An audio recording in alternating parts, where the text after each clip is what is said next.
Good morning, praise allot, శుభోదయం, అనుదిన ఆహారం అనే ఈ ఆధ్యాత్మికమైన కార్యక్రమానికి సుస్వాగతం. మనుషుడు రొట్టె వలన కాదు, దేవుని నోట నుండి వచ్చు ప్రతి మాట వలన జీవించును. ఈ రోజు దేవుని యొక్క వాక్య ఆత్మీయ ఆహారము కీర్తనల గ్రంథము 37 అధ్యాయము 14 వచనంలోని 3వ భాగము. భక్తిహీనులు కత్తి దూసి ఉన్నారు, విల్లెక్కు పెట్టి ఉన్నారు. భక్తిహీనులు నీతిమంతులను యథార్థముగా ప్రవర్తించు వారిని చంపుటికై సిద్ధపాటు ఇది. యథార్థవంతుల యొక్క ప్రవర్తనను చంపటానికి భక్తిహీనులు వారి యొక్క కత్తిని, విల్లును యథార్థవంతుల వైపే గురిపెట్టి ఉన్నారని దావీదు తెలియచేయుచున్నాడు. చూశారా, ఈ భక్తిహీనులు వారి ఆయుధాలతో యథార్థముగా ప్రవర్తించు వారిపై లేవటానికి కలిగి ఉన్న సిద్ధపాటు ఎలా ఉందో, ఎందుకు ఏమి సాధిస్తారు? యథార్థముగా ప్రవర్తించు నీతిమంతులపై ఈ భక్తిహీనులు వారి యొక్క కత్తి దూసి విల్లెక్కు పెట్టుట ద్వారా వీరు సాధించేది ఏమిటి అని ప్రశ్నిస్తే దానికి వచ్చే సమాధానము దేవుని లేఖనానుసారమై ఉండరు అని.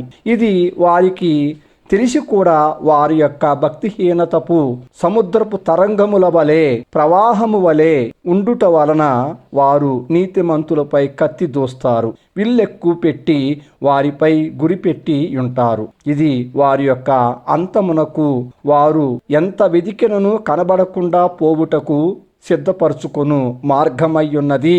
కత్తి పొదునైనటువంటిది, వాడి కలిగినది, చాలా వేగముగా హాని కలిగించును. నోటి మాటలకు సాదృశ్యముగా పరిశుద్ధ గ్రంథమందు లేఖనములు చూపిస్తున్నాయి. నిన్నటి దినమున తెలుసుకున్న విధముగానే కొంతమంది నోటి మాటలు చాలా పదునైన కత్తిని దూసినట్లుగా నీతిమంతులపై మరియు యథార్థముగా ప్రవర్తించు వారిపై వేగవంతముగా ప్రయోగిస్తారు, అంటే దూస్తారు. వారి యొక్క నోటి మాటలతో భక్తి పరులను, నీతిమంతులను, యథార్థముగా ప్రవర్తించిన వారిని హాని చేస్తారు, హత్య చేస్తారు. బయటకు వీరు పెద్ద మనుషుల వలె తీర్పు తీర్చు స్థానము కలవారై ఉంటారు. కానీ వీరి యొక్క నోటి మాటలు నీతిమంతులపై కత్తి దూసినట్లుగా ఉంటాయి. ఈ పదునైన కత్తిలాంటి మాటలతో నీతిమంతులను ద్వేషించి చంపేస్తారు. ఇది వారి యొక్క దినచర్య. ఇది వారికి మాత్రమే కాక వారి కుటుంబ సభ్యులందరికీ, వారి ముందు రానున్న వారి యొక్క వంశధారకులపై కూడా దేవుని ఉగ్రతా కోపం కలుగుటకు కారణము. ప్రభు వైపు తిరిగి పశ్చాత్తాపం చెందితే క్షమించుటకు సిద్ధ మనసు గల దేవుడు వీరిని క్షమిస్తారు. క్షమించుటకే ఈ లేఖనముల ద్వారా మాట్లాడుచున్నాడు. దేవుని వాక్యము మనకు బోధిస్తున్న సత్యమేమనగా, తన సహోదరుని ద్వేషించువాడు నరహంతకుడు, ఏ నరహంతకుని యందును నిత్య జీవము ఉండదని మీరెరుగుదురు అనున్నది. ఒక సహోదరుని ద్వేషించాల్సిన పరిస్థితి ఈ సహోదరునికి ఎందుకు వచ్చింది? తన యొక్క కత్తిని దూసియున్న నోటి మాటలతో ద్వేషించుట అనే హత్యను చేసిన నరహంతకుడిగా ఎందుకు మారిపోయాడు అని ప్రశ్నిస్తే, భక్తిహీనుడు కాబట్టి అనే ఈ జవాబును లేఖనమే మనకు స్పష్టం చేయుచున్నది. భక్తిహీనులు వీరు భక్తి ముసుగును వేసుకొని వారి నోటి మాటలతో నీతిమంతులను చంపే నరహంతకులు వీరే. నీతిమంతులు గూర్చి, తోటి సహోదరుని గూర్చి వీరు విసరుతున్న మాటలే కత్తి దూయుట అని, వీరిలో నిత్య జీవము ఉండదని వీరిని గూర్చి వాక్యం చెబుతుంది.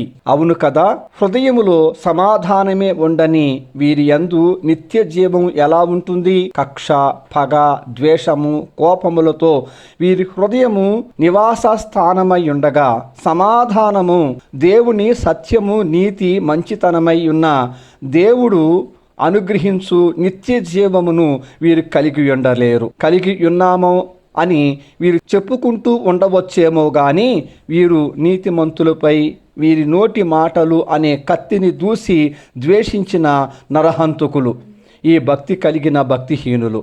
దావీదు తన జీవితంలో ఇలాంటి కత్తి దూసి ఉన్న మాటల ద్వారా బాధించబడిన సందర్భాలను మనము మునుపటి కీర్తనలలో ధ్యానములో తెలుసుకొని ఉన్నాము. మన యొక్క నోటి మాటల ద్వారానైనా, ప్రవర్తన వల్లనైనను ఎవరూ దుఃఖపడకూడదు. ఏదైనా సందర్భములో దుఃఖపెట్టిన వారమైతే అట్టి హత్యాకాండ ముందుకు కొనసాగించకుండా వెంటనే క్షమాపణ అడిగి సమాధానపడుట నీకు ఎంతో మేలు. ఎందుకంటే నీవు కలిగి ఉన్న కక్ష సాధింపు కంటే ముఖ్యమైనది దేవుని నిత్య జీవము, ఎంతో విలువైనది. ఇది జరగనంత కాలము నీవు చీకటిలో ఉన్నట్లే. ప్రేమించుట ఎలానో ప్రభువునందు నేర్చుకొని ప్రేమించుట కలిగియుందాము. మనం ప్రభువు వచ్చు వరకు కలిగియుందాము. దేవుని సమాధానము మనలను ఏలునుగాక. రేపటి శుభోదయములో భక్తిహీనులు విల్లెక్కు పెట్టుట గూర్చి ఆత్మీయ ఆహారంగా పొందుదాము.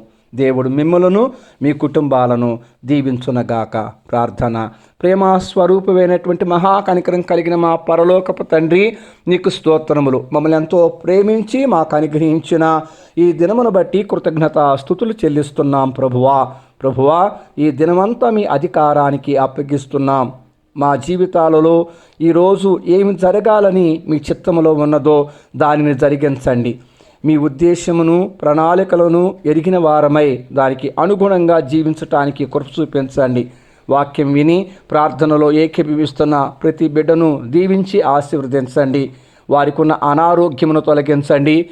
వారికి ఉన్న ఆర్థికపరమైనటువంటి సమస్యలను తొలగించండి. ఆత్మీకంగా ఫలించటానికి జీవించటానికి వారికి ఉన్న ఆటంకాలన్నీ యేసు నామములో నిర్మూలం అవునుగాక. ఈ ప్రార్థన మీ ప్రియకుమారుడును మా రక్షకుడైన యేసుక్రీస్తు నామములో ప్రార్థించి పొందుకొని ఉన్నాం పరమ తండ్రి. ఆమేన్. తండ్రి, కుమార, పరిశుద్ధాత్మ త్రియేక దేవుని అన్యోన్య సహవాసము సదాకాలము మనకు తోడయ్యుండి నడిపించునుగాక. ఆమేన్. Thank you. ప్రభు పాద సేవలో పాస్టర్ ఉమా జాషువా.